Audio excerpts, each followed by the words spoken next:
ये रिव्यू है ऑप्शंस पे मजे में कुछ इंपॉर्टेंट की स्क्रीन ब्लर होगी, मैं पूरा पेपर प्लस स्क्रीन पे लेके आया हूं। तो एसटीएमआई को कोई नहीं है कि 5 मिनट तुम्हारे जाने वाले हैं, क्योंकि वो चेंज करेगा, लाएगा, वो खोल के चेंज करेगा। आपसे पूछेगा खोल के चेंज कर दो, कोई ऑप्शन है नहीं, खुलवाना पड़ेगा। तो उसमें आपके 5 मिनट जाएंगे। मेरी 3 बार चेंज हुई है और तीनों बार 15 मिनट मेरे वो चले गए, 5 मिनट मेरे ब्लर में चले गए, तो मैं 20 मिनट तो कम में लेके आऊंगा। तो मैं तो आपको यूं कहना चाहूंगा सबको कि आप एग्जाम देने मत आओ, फालतू में 5 ना ना ना, ये गवर्नमेंट हमें तैयार कर रही है। अब अगली बार जब हमारा नंबर ही आ जाएगा ना एडमिट कार्ड का, तो हम सोचेंगे भाई एग्जाम तो दिया है, यही बड़ी चीज हो जाएगी। यही बड़ी चीज। बहुत सही बच्चे ने इस बात को यहाँ पर कि अगली बार अगर एडमिट कार्ड ही आ गया ना तो वही अपने आप में सर जीत है और कुछ भी नहीं है।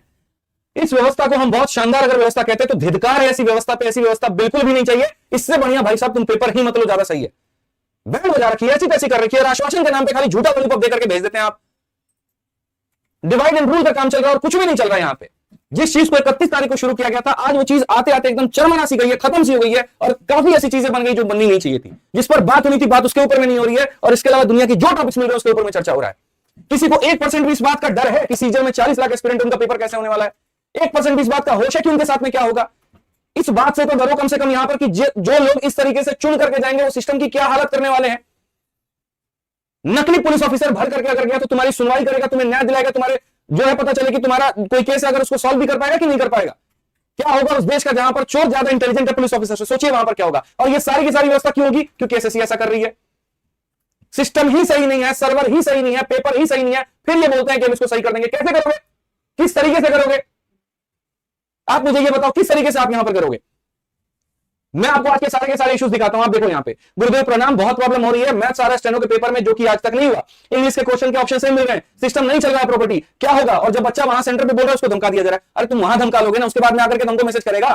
पढ़ करके जब हमसे गया है, 4 चीजें हमसे जानता है, वहां पर तो दुख तो करेगा ही करेगा मैडम हमसे। और फिर हमारी जो सरकार है वो हमसे ये पूछती है कि भाई आप ये बता दीजिए कि आप प्रतिनिधित्व क्यों कर रहे हैं, आपको क्या मची हुई है यहाँ पे? अरे वो हमसे बोल रहा है इसीलिए हमसे मची है, वो हमसे पढ़ रहा है, हमसे जुड़ा हुआ है, सुबह से लेकर के शाम तक अपनी खुशी, अपनी दुख, अपना दर्द सब बयान करता है और हम उसको रिप्रेजेंट करेंगे। हम बच्चे नहीं है जिसको पुलिस का डर दिखा करके तुम शांत कर दोगे। हम डरेंगे, लड़ेंगे लड़ेंगे लड़ेंगे, सीधी सी बात है। आप ये देखो सर, रीजनिंग में बोर्ड और स्ट्रीम पे क्वेश्चन पूछ लिए, 4 क्वेश्चन परम्यूटेशन कॉम्बिनेशन का पूछ लिया, पेपर आउट ऑफ सिलेबस था। जीके में यहां पर जो है मॉडरेट था, लेकिन कोई इशू नहीं है, कोई दिक्कत की बात नहीं है। सर्वर की मैं आपको कहानी बताता हूं कि सर्वर की यहां पर कहां कहानी है। ये पूरा आप लोग आराम से रोक करके पढ़ते रहना। Sir point number 1, point number 2 sir sitting के आवर जो है कंप्यूटर बहुत हैंग कर रहा था, क्वेश्चन लोड होने में 1 सेकंड का टाइम लग रहा था, कुछ क्वेश्चन के ऑप्शन ही नहीं थे, बहुत सारे क्वेश्चन में ऑप्शन रिपीट था। सर मेरे खुद का स्क्रीन 5 बार ब्लैंक हुआ, बैड लाइट जा रही थी, मॉनिटर बहुत खराब था, क्लियरली विजिबल नहीं था, पेपर बहुत गंदा था, ओवरऑल कोई पैटर्न नहीं था, रिडिकुलस क्वेश्चन रीजनिंग और जीएस में पूछे गए थे। और सर मेन प्रॉब्लम एक और है, इन्होंने एक न्यू प्रॉब्लम इन्वेंट की है। अगर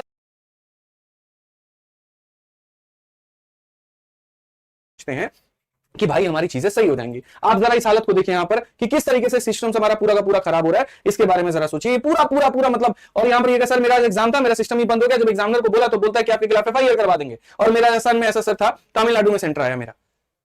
ये बच्चों के साथ में कहां पर नहीं हो रहा? अभी तो स्टेनो की हालत है जहां पर लगभग सीजल का 10% बच्चा बैठा हुआ है। आप इस बात को, मैं सुबह से एक मैसेजेस देख रहा हूं, मेरा खून खोल रहा है और देख करके बस मैं अफसोस इस बात पे खा रहा हूं कि हम लेकर के सही डायरेक्शन में जा रहे थे सारी चीजों को और हम पहुंचे कहां पे। कब तक नजरें चुरा लेंगे इससे, कब तक इससे बचा लेंगे? और इसको छोड़ करके हम क्या लगे पड़े हैं? बैच बेचने में 99 का। क्या लगे पड़े मेरे भाई? आपस के यहां लड़ाई करने में। नहीं करना हमें ये सब यार। हमें अब समझिए, अगर आज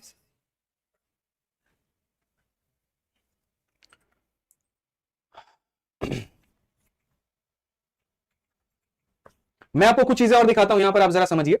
सेकंड शिफ्ट का मेरे भाई यहाँ पेपर था और ये न्यू दिल्ली की बात है। सेकंड शिफ्ट में जब बच्चों का समय होता है, एंट्री की टाइम होती है, जब बच्चा जाना चाहता है वहां पे तो उसको एंट्री नहीं मिलती और उस तरीके से फिर उसको गेट कूद करके जाना पड़ रहा है।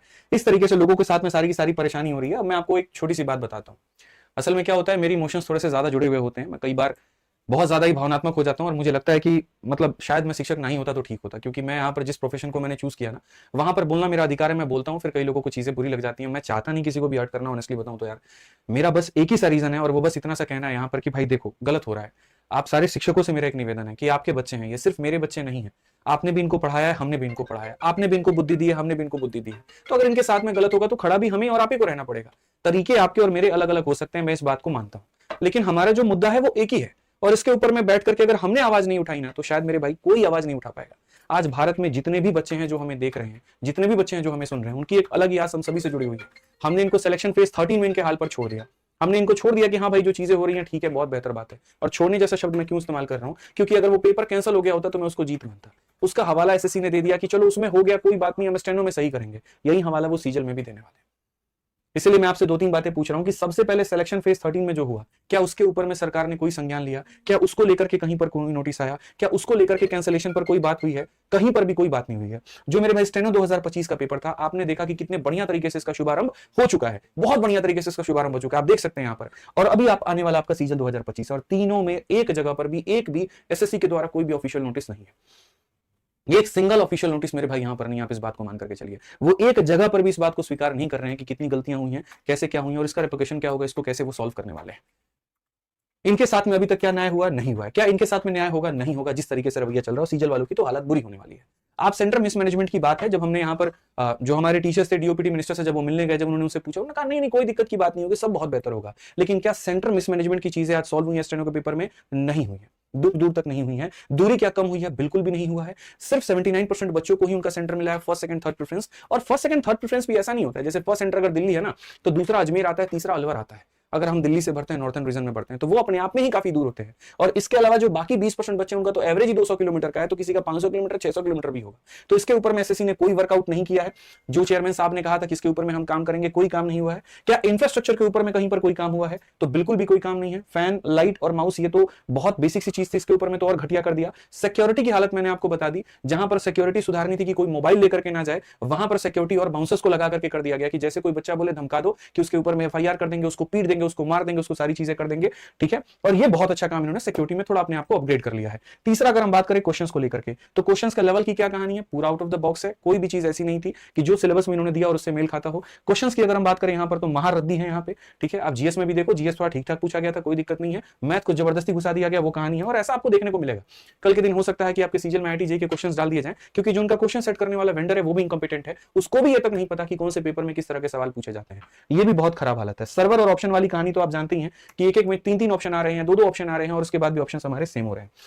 इसके अलावा बात करें कि इन्विजिलेटर के ऊपर में जो सवाल उठे थे कि जो इन्विजिलेटर मेरे भाई यहाँ पर पिछली बार पेपर कंडक्ट करवा रहे थे, क्या वो बढ़िया क्वालिफाइड थे? तो इसके ऊपर में डायरेक्टर साहब ने एक बड़ी जबरदस्त बात कही थी, जिसमें प्रशांत सर हमारे थे, अभिनय सर थे, सारी चीजें थे। उन्होंने कहा था एक बात कि सर हमने तो ऐसे इन्विजिलेटर रखे हुए हैं कि जिनका हमने ट्रैक में ये निकाला कि क्या उन्होंने कोई सरकारी भर्ती दी है, कोई सरकारी परीक्षा दी है, क्या उन्होंने कोई फॉर्म भरा है, जो भरा होगा तो उसको इन्विजिलेटर नहीं बनाया जाएगा। और सबसे घटिया बात इस सिस्टम की मैं बताऊं कि आज जो मेरे भाई पेपर हो रहा था उसमें एक इन्विजिलेटर ने पहले सबको पेपर बांटे, सबको पेन बांटा, सबको बिठा दिया और खुद जाकर के एक सिस्टम पर बैठ करके वो वहां पर पेपर देने लगी। इस बात का सबूत है मेरे पास में, 10 बच्चे खड़े कर सकता हूं जो इस बात की गवाही देंगे। ये है मेरे भाई इस पेपर का हालत। तो ये आप देख सकते हैं इन्विजिलेटर की क्या है। अब ओवरऑल आप अगर मेरे से ये पूछेंगे कि सर लॉलीपॉप दिया गया कि नहीं दिया गया, अब आप मेरे को बता दीजिए कमेंट बॉक्स में कि लॉलीपॉप था कि नहीं था। ये लॉलीपॉप था कि नहीं था मेरे भाई, आप मेरे को बस इतना बता दीजिए, यस और नो खाली कमेंट बॉक्स में बताइए। फिर हमने गलत क्या कहा?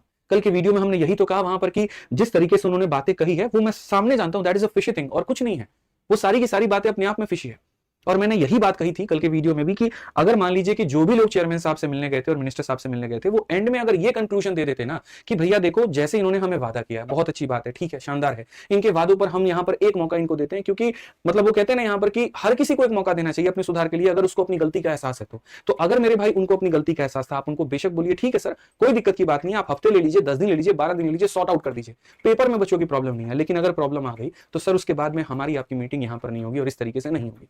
फिर हम बच्चों के साथ में ही रहेंगे, चाहे हमारे ऊपर में जो हो जाए सो हो जाए, सर हम बच्चों के साथ में और उनके साथ में रहेंगे। लेकिन ये बात मुझे कहीं पर भी किसी भी वीडियो में देखने को किसी शिक्षक के द्वारा नहीं मिली। मुझे दुख सिर्फ इसी बात का था और मेरे साथ साथ कई सारे टीचरों का दुख भी इस बात पर था कि आपने चीजें ऐसी मोड़ पर ला करके खड़ी कर दी जहां से ऐसा लगा कि ये प्रोटेस्ट खत्म हो गया, जहां से बच्चों को आगे क्या होगा इसका कोई समझ नहीं है, कौन सी जगह होगी कोई इसका समझ नहीं है। और तब इस बात की मैंने आह्वान की कि टेंशन मत लो, अगर तुम्हें लगता है कि चीजें खत्म हुई है तो तुम्हारा भाई जिंदा है। कुछ ऐसे शिक्षक हमारे साथ में अड्डा के हैं, पीडब्ल्यू के हैं, ठीक है, पटना के काफी शिक्षक हैं जिनके अंदर में अभी भी दम है कि सर यहां पर साथ रह करके हम इसका पूरा इतिहास भूगोल बदल सकते हैं। तब मैंने ये बात आपसे कही थी कि ये उसका अंत नहीं था और ये अपने आप में बहुत घटिया काम होगा। इसके अलावा अगर हम बात करें कि क्या ये सिस्टम का फेलियर है कि नहीं है, तुम लोग मुझे बताओ यहाँ पर जो चीजें मैंने तुम्हें दिखाई है उसको देखने के बाद में तुम्हें क्या लगता है कि सिस्टम जीत गई, सिस्टम हार गई, फेलियर है कि नहीं है? यस और नो में मुझे खाली जवाब दो, बताइए। मेरे भाई सिस्टम पूरा फेल है। अब इतना फेलियर होने के बाद में अब यहां पर आगे हम क्या करेंगे? बच्चा ये भी पूछ रहा है कि सर आगे क्या होने वाला है, क्या मैं जाकर के कंट्रोवर्सी करूं जो मेरे लिए वीडियो बना रहे हैं, जो अलग अलग नाम से मेरा नाम संबोधित कर रहे हैं, जो विक्रमजीत सर के नाम को चक्रमजीत बोल रहे हैं, या सारी चीजें यहां पर हो रही हैं, क्या हम जाकर के उसके जवाब दें, या हम भी बाकी लोगों की तरह आकर के अपना 99 में बैच बेचे, फ्रंट एप्लीकेशन पर लगा करके उस चीज का फायदा उठाएं? अगर आप चाहते हैं कि मैं यहां पर ये करूं तो दोस्त माफ करना, मेरे से जीवन में ये काम नहीं हो पाएगा, नहीं हो पाएगा। मैं बता रहा हूं, अगर मेरी कोई बात किसी भी शिक्षक को बुरी लगी है, मैं फिर से ये बात कह रहा हूं, अगर कोई भी बात बुरी लगी है तो मेरी हाथ जोड़ करके पहले माफी है, इस बात को समझ लीजिए। उद्देश्य कभी ये नहीं रहा कि किसी शिक्षक को टारगेट करना है, नहीं तो मैं कभी भी उनके ऑफिस में नहीं जाता, मैं जाकर के कभी भी वहां पर नहीं बैठता। मेरी अपनी इतनी गरिमा है कि अगर कोई मुझे कुछ कह दे तो मैं उस इंसान को पलट के जीवन में नहीं देखता हूं। लेकिन जब बात बच्चों की आई है तो हमने हाथ भी मिलाया, हमने बातें भी की और हम साथ खड़े भी रहे। अभी भी मेरा कोई उद्देश्य नहीं है, मैं हर इंस्टीट्यूट के हर टीचर से मिल करके उनके दरवाजे खटखटा करके मैं कोशिश कर रहा हूं कि कहीं से कोई एक रे ऑफ निकले, कहीं से जाकर के कुछ ऐसी बात निकले जिससे हम इसको एक अच्छे मुकाम तक लेकर के जा पाए। तो मेरे से दोस्त यहां पर इन दोनों में से कोई भी चीजें नहीं हो पाएंगी, ये आप इस बात को जान लीजिए। ना मेरे से हो पाएगी, ना हमारे संस्थान रैंकर्स गुरुकुल के द्वारा इसमें से कोई भी चीज होगी। हमारी ऑफिशियल चीजों पर कहीं पर भी आपको दूर दूर तक इसमें से कुछ भी देखने को नहीं मिलेगा। हम कर सकते हैं तो वो है हमारा आंदोलन, और इसके लिए हम मेरे भाई जागरूक हैं। और आंदोलन की भी परिभाषा मैं आपको बता देता हूं कि आंदोलन की परिभाषा क्या है। तो आंदोलन की परिभाषा सबसे पहले आप पूरे भारत में जितने भी हमारे शिक्षक हैं, जितने भी हमारे यहाँ बच्चे हैं, उन सबसे मेरा विनम्र निवेदन है कि आप जहां जहां पर हैं, आप जिस भी कोने में हैं, जिस भी डिस्ट्रिक्ट में हैं, जिस भी क्षेत्र में हैं, आप वहां पर अपनी जगह पर अपनी बात को सरकार तक पहुंचाइए। छोटा बड़ा आंदोलन आप जितना कर सकते हैं आप उतना करिए। यकीन मानिए आप सभी के पास में मीडिया आएगी, आप सभी के बातों को मीडिया पहुंचाएगी। मेरी बात हर जगह पर हो रही है, बस आप अपने जगह पर इस मुद्दे को उठाइए तो सही। आप खुद इसके नेतृत्व करिए, आप खुद इसके लीडर बनिए। मैंने कल भी काफी सारे शिक्षकों का नाम लिया था। अड्डा के काफी टीचर हैं, आशुतोष सर हैं, और भी काफी सारे टीचर हैं, पीडब्ल्यू के काफी सारे टीचर हैं। इसके अलावा इंडिविजुअल काफी जयपुर के शिक्षक हैं, पटना के काफी वीके गुप्ता सर है। यहाँ पे इन लोगों ने बहुत अच्छे तरीके से मुहिम को लेकर के वो आगे बढ़े, चाहे वो हमारा थाली बजाना हो, चाहे वो हमारा कैंडल मार्च हो। प्रयागराज में काफी ऐसे इंस्टीट्यूट हैं जो खुद पर 40-50 बच्चों के साथ में छोटा सा कहीं पर धरना दे रहे हैं। मेरे पास में फोन भी आया कि सर आप तो ऑनलाइन से जो है धरना भड़का रहे हो। सर पहली बात मैं आपको समझा दूं, मैं कोई धरना भड़का नहीं रहा, ना मैं कोई दंगे करा रहा हूं, ना मैं कुछ करा रहा हूं। मैं अपने बच्चों को ये कह रहा हूं, तुम्हारे साथ में जो गलत हुआ है, तुम्हारा अधिकार है, तुम कहीं पर भी बैठ करके परमिशन के साथ में अपनी सरकार तक अपनी बात पहुंचा सकते हो। और क्या गलत सिर्फ दिल्ली वाले बच्चों के साथ में हो रहा है कि यहां पर जो आवाज उठेगी वो दिल्ली में उठेगी? गलत तो पूरे भारत में हर कोने में हर जगह के बच्चों के साथ में हो रहा है ना। तो फिर वहां से आवाज उठाइए। और एक और बात मेरे भाई, कुछ शिक्षक का मैंने ये भी सुना कि सौगंध भी खा रहे थे कि मैं होता तो अपने भाई बहनों को कहता पढ़ने को। मेरे भाई बिल्कुल आप कहते पढ़ने को, लेकिन आज का वो वक्त नहीं होता जहां पर बच्चों के साथ में गलत हो रहा है और मैं कह दूं बेटा आंख बंद कर ले और पढ़ाई शुरू कर दे। मैं ऐसा काम बिल्कुल भी नहीं कर सकता हूं। मैं आपको बता दूं, अगर मैंने पढ़ाना शुरू कर दिया पूरा माहौल खत्म हो जाएगा, और फिर उसके बाद में मुझे मजबूरन इस बात को अपने दिल पर लेकर के बैठ जाना होगा कि चलो ठीक है, बच्चों के साथ में जो गलत हो रहा है होने दो, फर्क नहीं पड़ता, अपना तो पढ़ाते हैं। ये मेरे से नहीं हो पाएगा। वो मेरे जीवन का सबसे अंतिम ऑप्शन होगा जब यहां पर मैं बिल्कुल असहाय हो जाऊंगा कि मेरा साथ देने वाला कोई नहीं। जब सब अपने अपने काम में लग चुके हैं, जब बच्चे भी साथ नहीं दे रहे, शिक्षक भी नहीं दे रहे, तब वो आखिरी ऑप्शन होगा जो आदित्य रंजन अपनाएंगे। आप लोगों से मेरी इतनी आग्रह है कि आप इसके ऊपर में ऑफलाइन प्रोटेस्ट करना शुरू करिए। जहां जहां से आप कर सकते हैं वहां से आप इसको शुरू करिए। और ऑफलाइन प्रोटेस्ट इस वजह से नहीं करना है कि हमें सीजीएल पोस्टपोन करना है, नहीं। मैं कहता हूं 10 दिन पोस्टपोन हो जाए, 15 दिन पोस्टपोन हो जाए, 20 दिन पोस्टपोन हो जाए, 30 दिन पोस्टपोन हो जाए, लेकिन फिर से अगर चीजें वहीं पर होंगी